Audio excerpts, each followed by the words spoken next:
বিসমিল্লাহির রহমানির রহিম। প্রিয় নেতৃবৃন্দ, এলাকাবাসী, আসসালামু আলাইকুম। এবি পার্টির রাজনীতিটা কি সেটা একটু আমাদের নেতা টুটুল ভাই বলেছেন। আমাদের তরফ থেকে আমরা বারবার বলেছি যে বাংলাদেশ রাষ্ট্রটাকে যদি নতুন করে করতে হয়, এই রাষ্ট্রটা যদি আপনার মতো করে হতে হয়, এই রাষ্ট্রটার দিকে তাকালে যদি আপনার মনে হয় যে হ্যাঁ এটা আমার রাষ্ট্র, আয়নার মতো করে যদি স্বচ্ছভাবে দেখতে হয়, তাহলে বাংলাদেশের রাজনীতির গতিপথ বদলাতে হবে। বাংলাদেশ রাষ্ট্র যেভাবে চলছে, পুরাতন আমলের রাজনৈতিক দল, রাজনৈতিক নেতারা এবং যে রাজনৈতিক ধারা চলছে, সেই ধারার মাধ্যমে এই বাংলাদেশটাকে আপনারা বদলাতে পারবেন না। অতএব আজকে আপনারা জানেন কয়েক মাস পরে ভোট আসছে। শুধুমাত্র স্লোগানের মধ্য দিয়ে, শুধুমাত্র ব্যানার ফেস্টুনের রাজনীতি দিয়ে, শুধুমাত্র জিন্দাবাদ অমুক ভাই তমুক ভাইয়ের চরিত্র ফুলের মতো পবিত্র, সেইটা বলবার মধ্য দিয়ে বাংলাদেশে আগামী দিনে কোনো পরিবর্তন হবে না। তাই আজকের গণ অভ্যুত্থান পরবর্তী বাংলাদেশে এসে আজকে বাংলাদেশিদেরকে, আজকে এলাকাবাসীকে, ঢাকাবাসীকে নতুন করে ভাবতে হবে।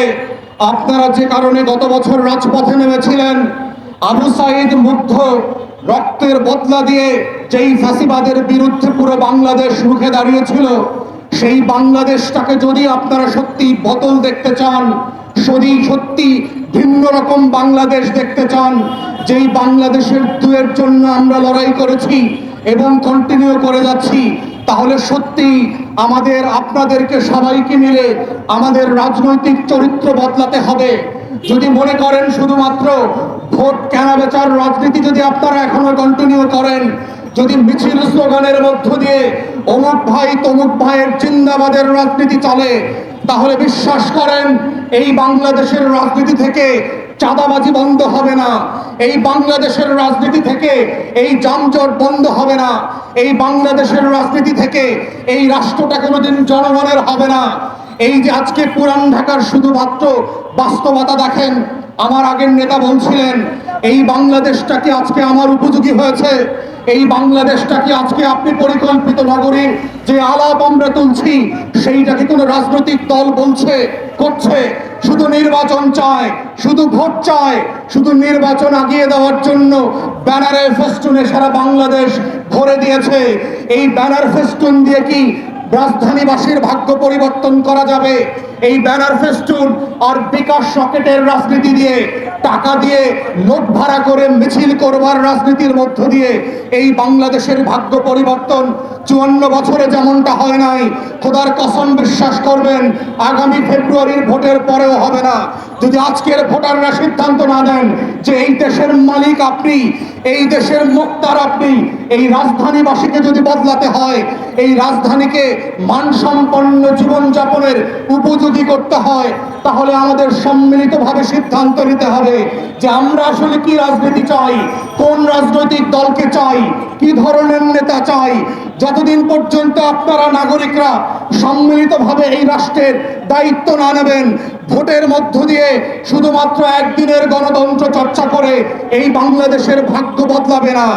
বাংলাদেশিরা বারবার ভোট দিয়েছে, বিভিন্ন দলকে ভোট দিয়েছে, নেতার বদল হয়েছে, কিন্তু নীতির বদল না হওয়ার কারণে বাংলাদেশের ভাগ্য বদলায় নাই। তাই আমরা গণ অভ্যুত্থান পরের এই বাংলাদেশকে বদল করবার যে রাজনীতি, সেই রাজনীতিকে বলছি সেবা ও সমস্যা সমাধানের রাজনীতি, যেটা জনগণের জন্য দুর্ভোগ, যেটা জনগণের জন্য কষ্টদায়ক এবং ভোগান্তির, সেই বাংলাদেশটাকে বদলে দিতে হবে একটা সমাধানের মধ্য দিয়ে।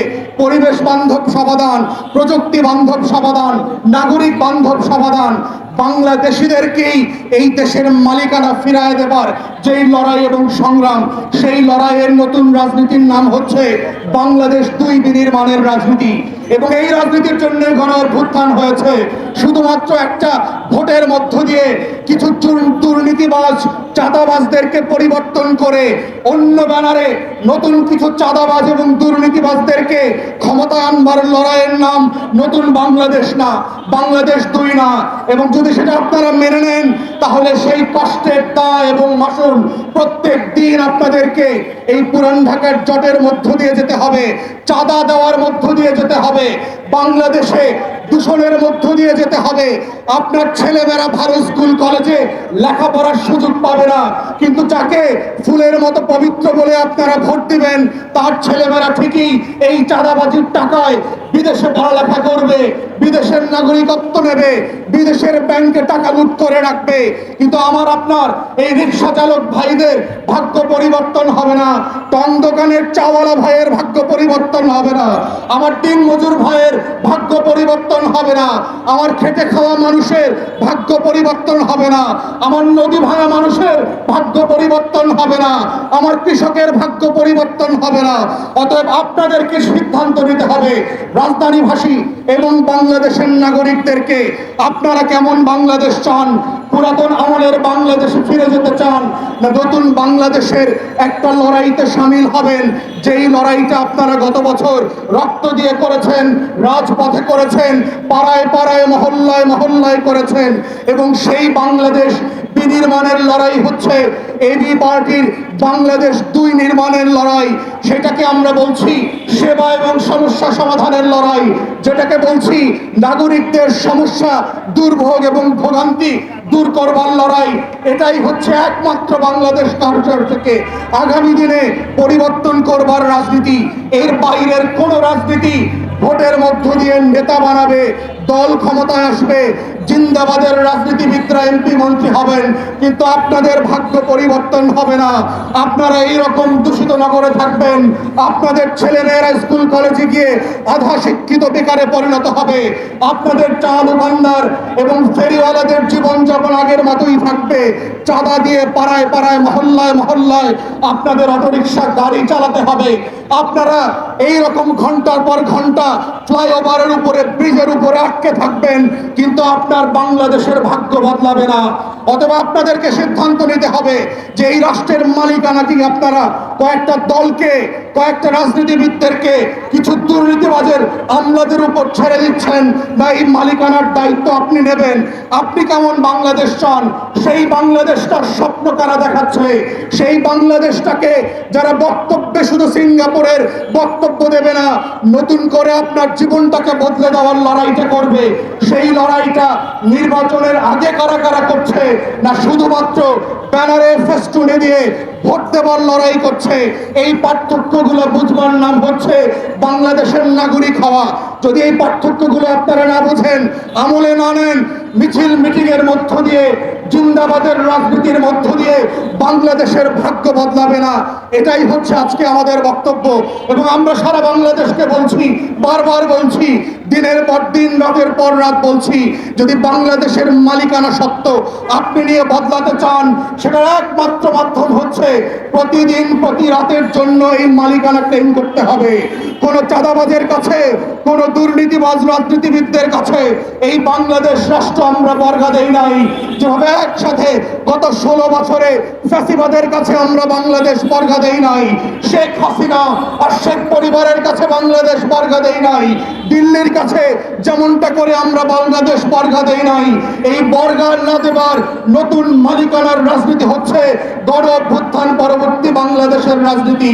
যেই রাজনীতিটা সবার জীবন বদলায় দিতে পারবে, সেই বাংলাদেশের জন্য আমরা লড়াই করছি এবং সেই লড়াইতে আপনাদেরকে পাশে যাচ্ছি। এই লড়াইটা আপনার লড়াই।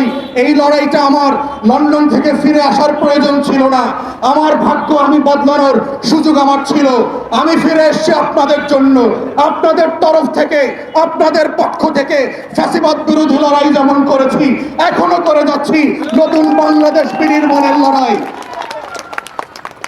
প্রিয় এলাকাবাসী, আপনারা দেখতে পাচ্ছেন গত কয়েকদিন আগে মাত্র গত বছরের গণহত্যা গুমের দায়ে যেই 25 জন বর্তমান সাবেক সেনা কর্মকর্তাকে জেলের নেবার জন্য চার্জশিট দেওয়া হয়েছে, তারা জেলে যেতে চান না।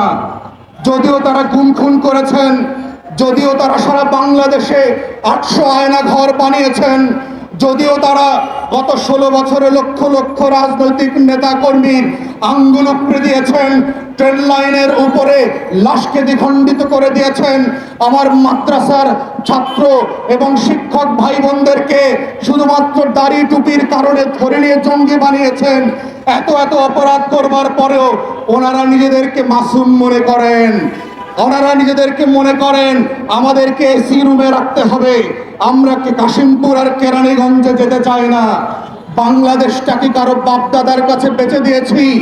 গণ অভ্যুত্থানের পরের বাংলাদেশে প্রধান বিচারপতি যদি জেলে যেতে পারে, প্রধান নির্বাচন কমিশনার যদি জেলে থাকতে পারে, সাবেক এমপি মন্ত্রী আমলারা, সচিবরা, ডিসিএসপিরা যদি জেলে থাকতে পারে, প্রজাতন্ত্রের কোন কর্মচারীকে এসি রুমের কোন জেলার এই নির্দেশনা আমরা মেনে নেব না।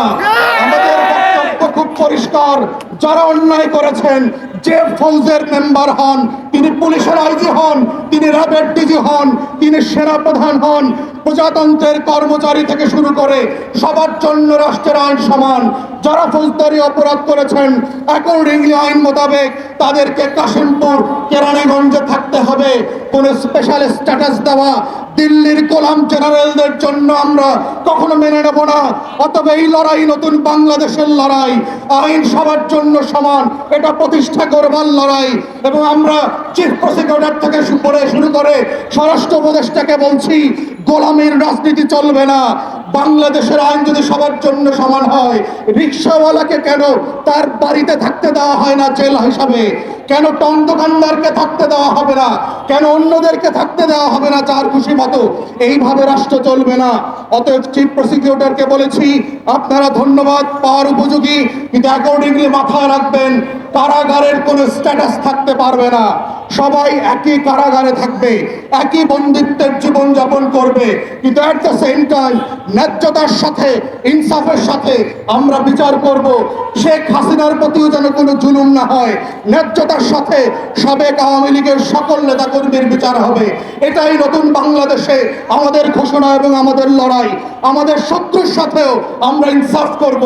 এই ইনসাফটাই হচ্ছে বাংলাদেশ রাষ্ট্রকে নতুনভাবে বিনির্মাণ করবার পাটাতন তৈরি করবে। প্রিয় এলাকাবাসী, আজকে আপনারা দেখতে পাচ্ছেন বাংলাদেশে বিভিন্ন ন্যায্য আন্দোলন চলছে। আমাদের শিক্ষকরা ন্যায্য দাবিতে আজকে শহীদ মিনারে সমাবেশ করছে। আমাদের তথ্য আপারা 72 দিন অবস্থান কর্মসূচি পালন করেছে। সেই আন্দোলন এবং লড়াই, প্রত্যেকটা আন্দোলনে আমরা বোধ করছি বাংলাদেশে সবাইকে নিয়ে আমরা একসাথে থাকবো। এটা বলে আমার বক্তব্য শেষ করছি। সবাই ভালো থাকবেন। অসংখ্য ধন্যবাদ। আসসালামু আলাইকুম।